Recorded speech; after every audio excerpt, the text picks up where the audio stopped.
Pessoal, para iniciar esse quarto bimestre, a gente vai dar uma revisada aí nos conteúdos que a gente viu ao longo do ano, tá? Como uma forma aí de aprofundar o conhecimento de vocês, de entender algo que possa ter ficado aí sem compreender, desde o início do ano.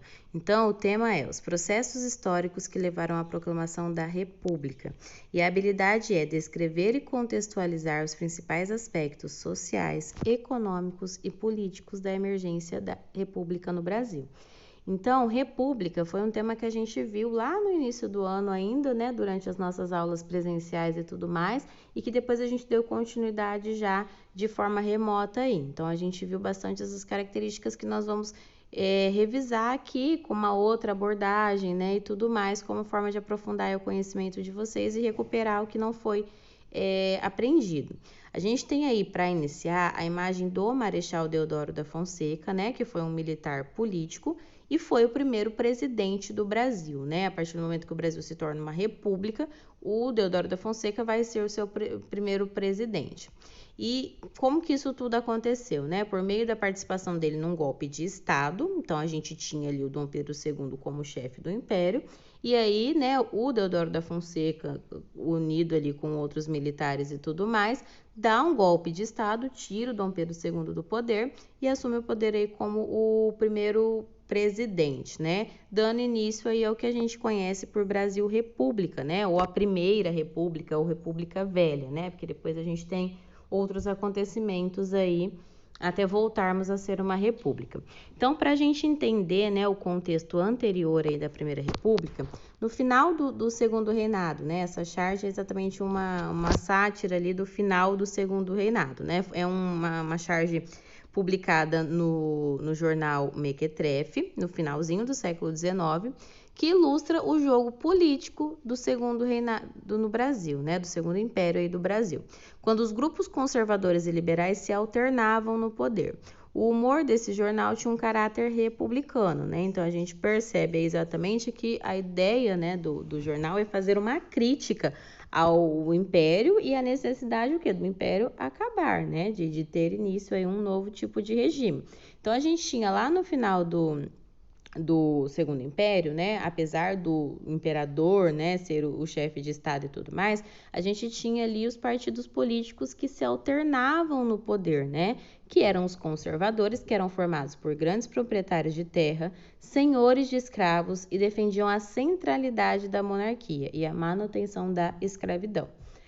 E os liberais, que eram os escritores, os filósofos, advogados, intelectuais, que defendiam a proclamação da República, o fim da monarquia e a abolição da escravidão, Então, são interesses diversos aí. Se a gente der uma olhada, a gente viu essa charge aqui em sala também, A gente tem aí a figura central do Dom Pedro II, equilibrando, tanto liberais quanto conservadores, ou seja, tentando fazer ali um jogo político que agradasse ora um, ora outro, para que não tivesse insatisfação nem nada disso entre nenhum dos grupos, até para ele conseguir se manter no poder. E aí, girando esse processo todo, aí, essa estrutura toda, a gente tem a diplomacia, que é a tentativa de deixar ali tudo bem, harmoniosamente. E se a gente analisar, a diplomacia é uma senhora velha, cansada, que já não está dando conta de fazer isso. Então, a crítica é exatamente isso, que esse sistema ali da monarquia já estava desgastado, já não dava mais, não estava funcionando mais. Era preciso o quê? Criar uma nova alternativa, um novo tipo de governo que funcionasse. E a sugestão aqui era exatamente o quê? A República, a proclamação da República. A composição política, então, no Segundo Reinado, para a gente entender ali quem eram essas duas figuras nesse carrossel aí da charge. Então, a gente tinha, de um lado, os conservadores, que procuravam descentralização política, unidade territorial e a manutenção da monarquia e da escravidão, Então, lembrando que eram os grandes proprietários de terra, por exemplo, que eram a favor da manutenção da escravidão. E os liberais eram exatamente o contrário disso, Eles eram contra essa questão do poder moderador, que a gente viu que era assim, existiam os 3 poderes, mas a palavra final era do imperador. Então, era, na verdade, como se existisse apenas um, a ampliação do direito ao voto, a descentralização política, o fortalecimento do poder local e, por fim, a implantação da república, né? Então, em poucas palavras, a gente pode entender o que? Os conservadores, eles eram a favor da monarquia, né, que continuasse lá o Dom Pedro II e que continuasse a escravidão. Do outro lado, os liberais eles eram a favor do fim da monarquia, a proclamação da república e o fim da escravidão, ok? A crise geral do Império, né, lá em 1870, um pouco antes aí da proclamação da República, é o período exatamente o quê? Que acaba a Guerra do Paraguai. E o fim da Guerra do Paraguai, né, o Brasil sai vitorioso e tudo mais, mas vai trazer alguns problemas, né? Um deles é a questão com os militares. Os militares, eles ganham muito prestígio durante a Guerra do Paraguai, né? Porque são eles que vão até lá e que conquistam a vitória e tudo mais. Então, eles vão ganhar uma moral aí que vai favorecer eles posteriormente, né? Problemas com as questões republicanas, né? Então vai crescendo cada vez mais aí essa ideia de república e tudo mais. Questões relacionadas à abolição da escravidão e à intervenção do império com a igreja, né? Aquela junção ali de poder político com poder religioso, né? A própria influência do imperador dentro da igreja. E aí a gente tem até um memezinho aí, né, do Dom Pedro II falando, pensa que é fácil ser imperador, né? Porque ele tinha todos esses problemas aí para resolver. Aí agora a gente vai analisar cada uma dessas questões, né? Cada um desses problemas aqui que o Dom Pedro II tinha para resolver. Então, ó, a questão dos militares. O exército começa a se opor ao império devido aos baixos investimentos e salários. Quer dizer, o imperador não está valorizando a gente, então a gente vai fazer oposição a ele.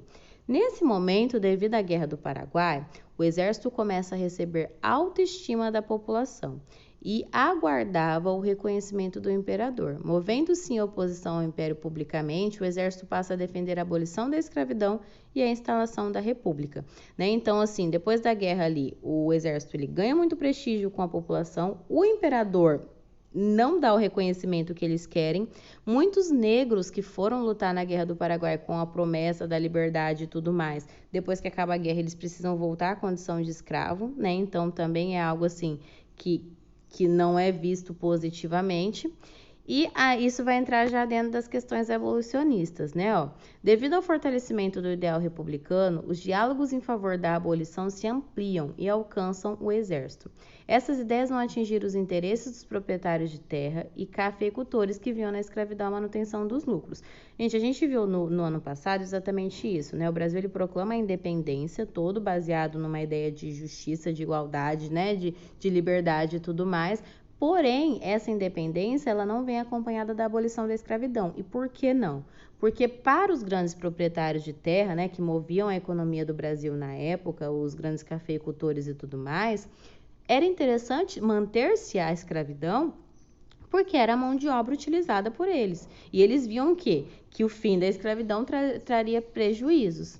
E como eles sempre tiveram, né, uma grande importância ali dentro do governo e tudo mais, essa escravidão ela é mantida e ela vai começar a ser questionada já no final do Império, né, com a vontade tanto de uma república quanto da abolição da escravidão, né? É tanto que a abolição acontece num ano, a proclamação da república já no ano seguinte.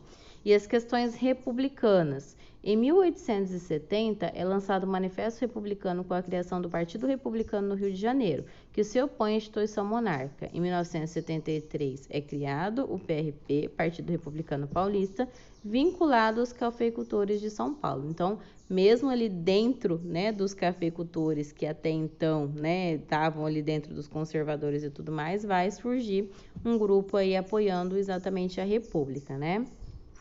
As questões, a proclamação da República, né? Quais seriam aí as causas que levaram à proclamação da República? Exatamente essa crise da monarquia, né? Então, essa questão aí que a gente acabou de ver, desses problemas que o Dom Pedro II tinha para resolver, tudo isso vai causar uma crise séria na monarquia, e isso vai acabar levando, de fato, ali à proclamação da República, né? A proclamação da República foi um golpe militar liderado pelo Marechal Deodoro da Fonseca, que destituiu a monarquia e implantou o modelo republicano. O próprio Marechal Deodoro da Fonseca se tornou o primeiro presidente da República Brasileira, sendo substituído depois pelo Marechal Floriano Peixoto, né? E os desdobramentos da proclamação da República, né? A gente vai ter aí essa primeira fase do Deodoro da Fonseca e do Floriano Peixoto, vai ser conhecido como República da Espada. Por quê? Porque vai ser governado por militares, né? E a gente vai ter a primeira Constituição Republicana aí, que é de 1891, e depois, né, em 1893 e 1895, a Revolução Federalista. Após esse período, a gente vai ter a República Oligárquica, né? Já não são mais membros do exército, já não são mais militares a serem presidentes. E sim, o período lá que a gente viu também já em sala da República do Café com Leite, né? Que é aquela alternância dos grandes proprietários de Minas Gerais com os de São Paulo. Então, na verdade, a gente vai ter aí uma elite, né? Que vai defender unicamente os seus interesses, que passa aí ao governo, né? Com as características aí do coronelismo e do voto de cabresto, que a gente também já viu nas aulas anteriores.